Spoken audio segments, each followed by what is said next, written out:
Hello મિત્રો, આજના ખાસ વિડીયોમાં કંડક્ટર ભરતી પરીક્ષા 2026 મોડલ પેપર 2નું સોલ્યુશન કરીશું. અગાઉ પણ એક પેપર અપલોડ કરવામાં આવ્યું છે, જે આપે ન જોયું હોય તો ચેનલ પર જઈને જોઈ શકો છો. સંપૂર્ણ સિલેબસ આધારિત 100 ગુણનું આ પેપર છે. પ્રશ્ન નંબર 1, રોડ પર સ્ટોપ નિશાનનો શું અર્થ થાય છે? તો સંપૂર્ણ વાહનને રોકો એવો અર્થ થાય છે. ત્યાર પછી પ્રશ્ન નંબર 2, વરસાદ દરમિયાન બસ ચલાવતી વખતે શું કરવું જોઈએ? તો વધુ ઝડપ રાખવી નહીં. એલિમિનેશન મેથડનો ઉપયોગ કરીને પણ તમે જવાબ સરળતાથી શોધી શકો. હેડલાઇટ બંધ રાખવી નહીં. તો હેડલાઇટ બંધ રાખશો તો જે ખાડા અથવા પથ્થરો હશે તે તમને દેખાશે નહીં. ત્યાર પછી ડી છે સતત હોર્ન વગાડવો. તો જુઓ અહીંયા એ, સી અને ડી જે ઓપ્શન છે એ ઓટોમેટિક ડિલીટ થઈ જાય તો જવાબ બી બનશે. સુરક્ષિત અંતર જાળવવું જોઈએ જેથી કરીને અકસ્માતની શક્યતા ઓછી રહે. ત્યાર પછી ઝીબ્રા ક્રોસિંગનો ઉપયોગ કોણ કરે છે? તો ઝીબ્રા ક્રોસિંગ છે એ રાહદારીઓને ચાલવા માટે હોય છે. ત્યારબાદ છે બસ ચલાવતી વખતે મોબાઈલ ફોનનો ઉપયોગ કરવાથી શું થઈ શકે? તો જુઓ ઓપ્શન બી છે એ તમારો એક્યુરેટ આન્સર છે. અકસ્માતનું જોખમ વધી શકે છે. રોડ સેફટીને લગતા પ્રશ્નો ખૂબ જ સરળ પૂછવામાં આવે છે દરેક પરીક્ષાની અંદર, જેમાં તમે સામાન્ય બુદ્ધિનો ઉપયોગ કરીને પણ સાચો જવાબ મેળવી શકો છો. ઓવરટેક કરતી વખતે કઈ બાજુથી જવું જોઈએ? તો જમણી બાજુથી નિયમ મુજબ. પીળી ટ્રાફિક લાઇટ શું બતાવે છે? તો રોકવાની તૈયારી રાખો. બસ સ્ટોપ નજીક વાહનની ગતિ કેવી હોવી જોઈએ? તો વધુ શક્ય એટલી ઝડપી અથવા કોઈ નિયમ નથી. તો જો આ ત્રણેય ઓપ્શન ડિલીટ કરી દો તો વચ્ચે શું? નિયંત્રિત અને ધીમી હોવી જોઈએ. રાત્રે સામેના વાહનને તકલીફ ન પડે એ માટે શું કરવું જોઈએ? તો સતત હોર્ન વગાડવો જોઈએ? ના. ડીપરનો ઉપયોગ કરવો જોઈએ. તો જવાબ સાચો મળી ગયો એટલે પછીના વિકલ્પ વાંચવાની પણ જરૂર નથી. જો આ રીતે તમે એલિમિનેશન મેથડ કોન બનેગા કરોડપતિમાં જે 50-50 આવે છે એ પદ્ધતિનો ઉપયોગ કરશો તો ઓછા સમયની અંદર તમને તમારો સાચો આન્સર મળી જશે. અને અહીંયા એક બાબત એ પણ યાદ રાખવી જોઈએ કે નેગેટિવ માર્કિંગ પણ છે, એટલે તમારો ખોટો જવાબ હશે તો નેગેટિવ માર્કિંગ પણ થઈ શકે છે.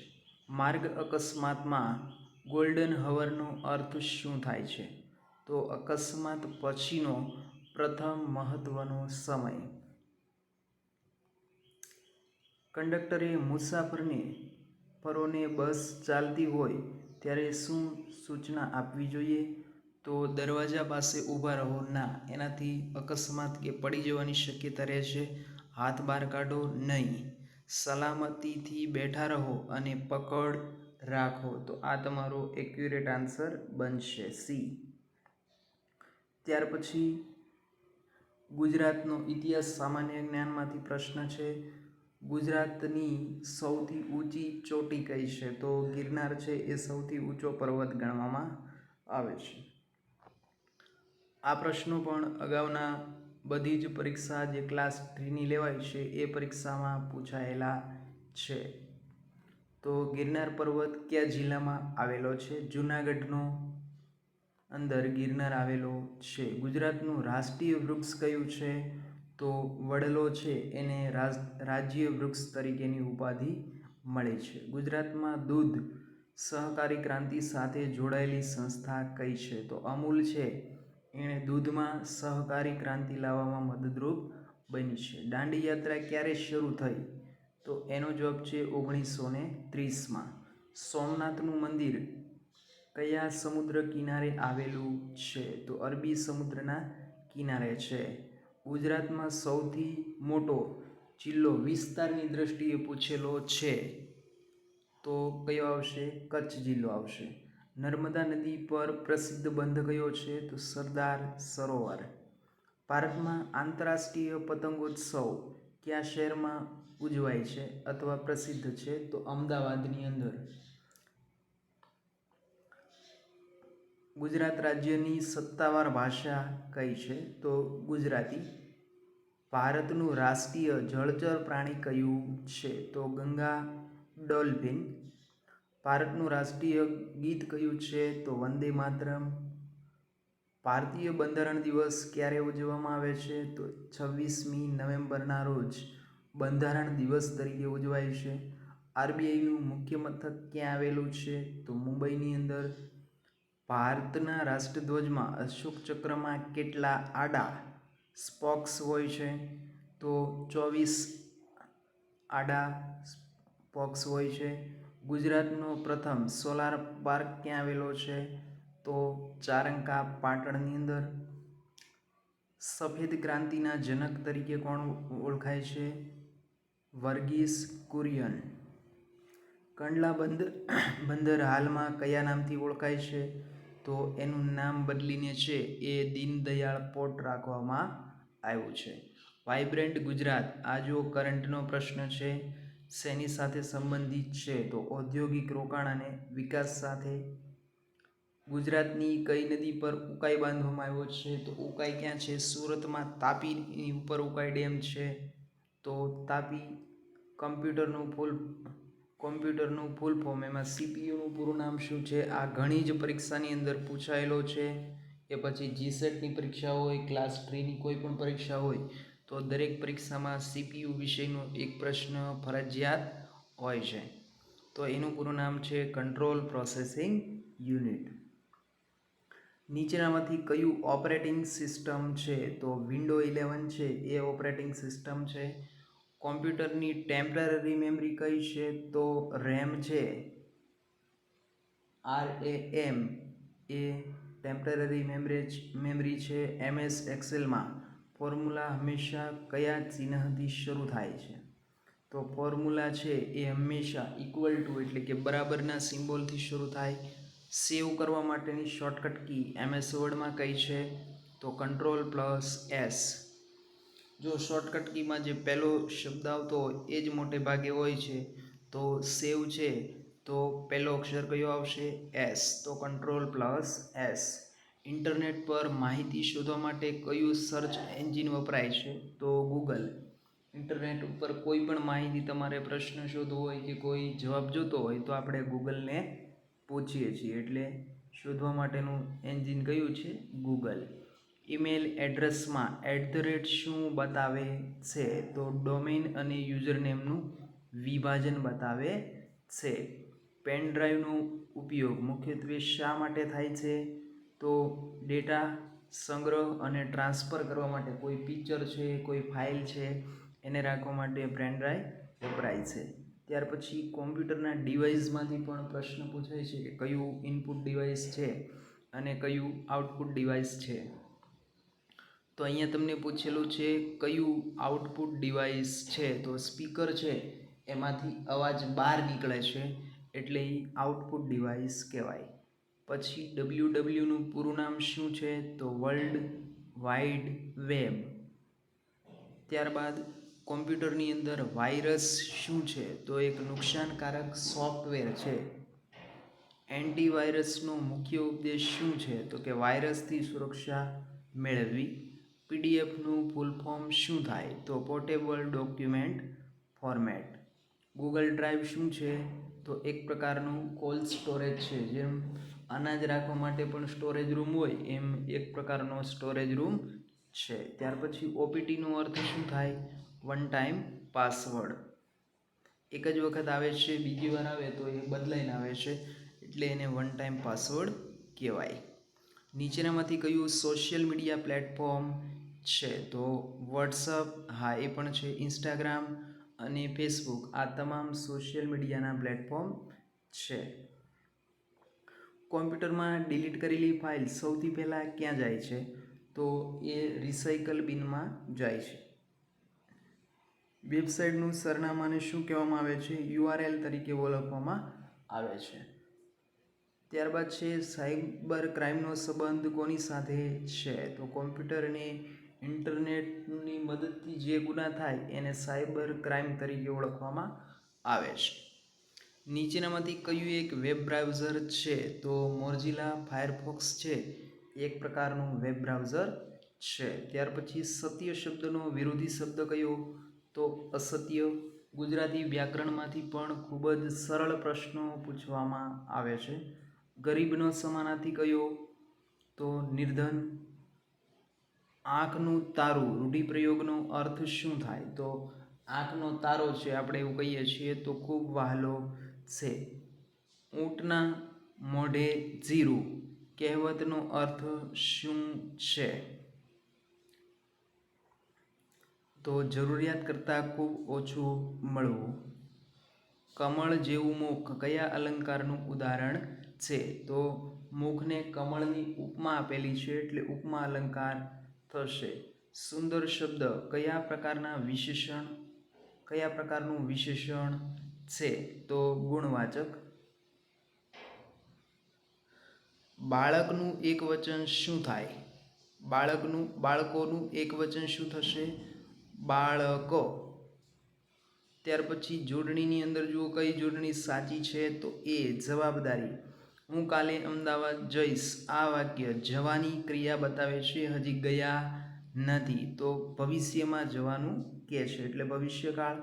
વાંચવું શબ્દ શું છે? તો એક ક્રિયાપદ છે, વાંચવાની ક્રિયા બતાવે છે. કંડક્ટરની મુખ્ય ફરજ શું છે? તો કે ટિકિટ આપવી ને ભાડું વસૂલવું અથવા લેવું. મુસાફરને ટિકિટ ક્યારે આપવી જોઈએ? તો ભાડું લીધા પછી તરત આપી દેવી જોઈએ. એટીએમનું પૂરું નામ શું છે? તો કે ઇલેક્ટ્રોનિક ટિકિટ મશીન. કંડક્ટરે ફરજ દરમિયાન કયું ઓળખપત્ર સાથે રાખવું જોઈએ? તો અધિકૃત ઓળખપત્ર. લગેજનું ભાડું ક્યારે વસૂલવામાં આવે છે? તો કે નક્કી કરેલી નિયમિત મર્યાદાથી વધારે જ્યારે લગેજ પેસેન્જર પાસે હોય ત્યારે વસૂલવામાં આવે છે. મુસાફરને ટિકિટ વગર મુસાફરીની મંજૂરી આપવી જોઈએ? તો જવાબ છે ના, કંડક્ટર આવું કરવા દેતા નથી. એની ફરજની વિરુદ્ધનું કાર્ય ગણાય છે. બસમાં મળેલી કે ખોવાયેલી વસ્તુનું શું કરવું જોઈએ? તો સંબંધિત અધિકારીને આપવી જોઈએ. એ કંડક્ટરની નૈતિક ફરજ છે. કંડક્ટરે ભાડાની રકમ ક્યાં જમા કરાવવી જોઈએ? તો નિગમના નિયમ મુજબ જ્યાં પણ દેવાની થતી હોય ત્યાં જમા કરી દેવી જોઈએ. અથવા તમને એવું પૂછે કે કંડક્ટરને જે ભાડું મળે છે એ કોની મિલકત છે? તો એ એસટી નિગમની મિલકત છે. મુસાફર સાથે કંડક્ટરનો વ્યવહાર કેવો હોવો જોઈએ? તો શિસ્ત અને વિનમ્રતાભર્યો. બસમાં ધૂમ્રપાન કરવાની મનાઈ છે. માન્ય ડ્રાઇવિંગ લાયસન્સ વગર વાહન ચલાવવું કાયદેસરનો ગુનો છે. અકસ્માત થાય તો સૌથી પહેલાં શું કરવું જોઈએ? તો ઇમરજન્સી સેવાને જાણ કરવી અને સુરક્ષા નક્કી કરવી. ગંભીર રક્તસ્રાવ થતો હોય તો શું કરવું જોઈએ? તો કે સ્વચ્છ કપડાથી દબાણ કરવું જોઈએ. બેભાન વ્યક્તિ છે જે શ્વાસ લેતી હોય તો કઈ સ્થિતિમાં રાખવી જોઈએ? શ્વાસની રિકવરી થઈ શકે એ પોઝિશનની અંદર. કંડક્ટરે મુસાફરોની સલામતી માટે શું કરવું જોઈએ? તો સલામતીના નિયમનું પાલન કરવું જોઈએ. બસમાં આગ લાગે તો પ્રથમ શું કરવું જોઈએ? તો મુસાફરોને સુરક્ષિત રીતે કંડક્ટર અને ડ્રાઈવર દ્વારા બહાર કાઢવા જોઈએ. માર્ગ અકસ્માતમાં ઇમરજન્સી સેવા માટેનો નંબર કયો છે? તો નંબર છે 112. બસમાં પ્રાથમિક સારવાર બોક્સ, ફર્સ્ટ એડ બોક્સ હોવું જોઈએ? તો હા, નિયમ મુજબ હોવું જોઈએ. કંડક્ટરે ફરજ દરમિયાન દારૂ અથવા નશીલા પદાર્થનું સેવન કરવું જોઈએ? તો જવાબ થશે ના. મુસાફર સાથેનો વ્યવહાર કેવો હોવો જોઈએ? તો વિનમ્ર અને જવાબદારીપૂર્વકનો. ત્યાર પછી ગણિતમાંથી પ્રશ્ન છે. 18 × 7 નો અર્થ શું થાય? તો 126. 360 / 12 તો એનો જવાબ છે 30. ત્યારબાદ 200 25%, 240ના 25% કેટલા થશે? તો જુઓ 100% રકમ હોય ત્યારે કેટલા છે? 240. 100% એ કેટલા છે રકમ? 240. 50% એ કેટલી થશે? 120. તો 25% એ કેટલી હશે? 60 જવાબ હશે. આ રીતે ટકાવારી ગણશો તો ઓછા સમયમાં ગણી શકાશે. ત્યાર પછી શ્રેણી આપેલી છે 4 × 2 એટલે 8, 8 × 2 એટલે 16, 16 × 2 એટલે 32. તો 32 × 2 કરશો એટલે 64 જવાબ મળશે. ત્યાર પછી કોડિંગ ડીકોડિંગનો પ્રશ્ન છે જે તમારે પેલું લખીને ગણવો પડશે. એક બસ છે 55 કિલોમીટર પ્રતિ કલાકની ઝડપે 4 કલાક ચાલે છે તો કેટલું અંતર કાપશે? તો 55 × 4 કરશો એટલે જવાબ તમને મળશે 220.